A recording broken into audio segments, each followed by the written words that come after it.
when Jett had this press conference thing in Glendale last year, I feel like I come out and wasn't like defending him. I think I said at the time that it was he does like, you know, when you're a best man at a wedding and you have to like say some that's gonna piss off like a ton of people, but you're like actually trying to give like a nice speech and you just look and you're like, bro, he didn't just say that. I feel like that was like one of those moments, but did that like actually kind of light a fire in you? Because I feel like that was one of the things where, and then after that, was bro, the thing about not being the beast mode? Not the real beast mode. Yeah, that pissed me off. That one got you. Yeah, it got me. Yeah.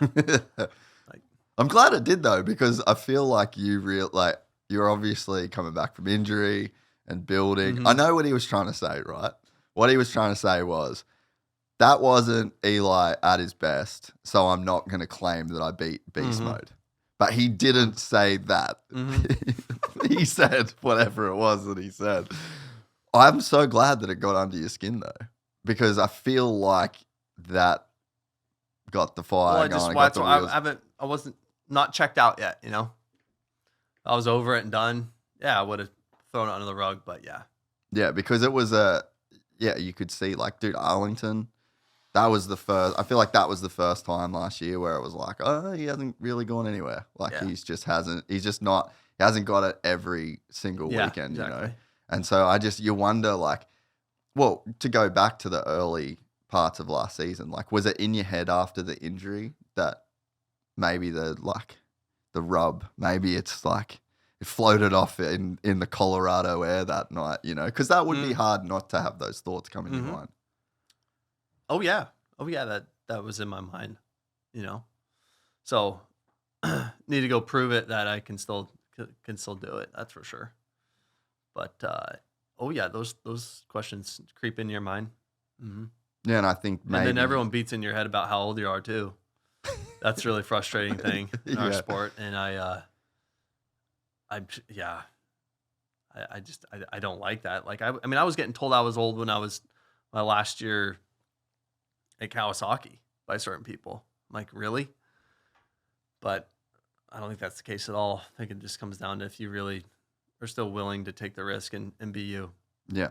Yeah, and you look at other sports. I mean, I'm a big UFC fan, right? Guys don't hit their prime until they're in their mid-30s. Mm-hmm. Like, if a guy hasn't won a title yet, you just fully don't even care.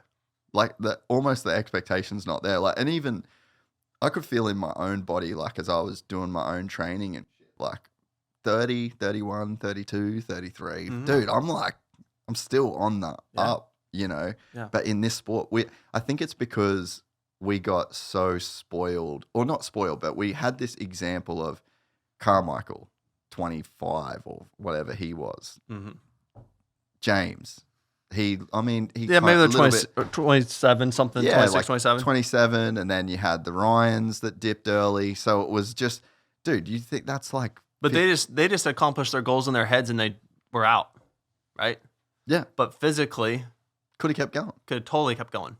And probably. I wonder too whether the training then was so different. Like the early Alden program and the way that Ricky would have trained through those years. Like, I wonder if you just couldn't mentally do it. And then think about, can you think about winning 4 titles in a row?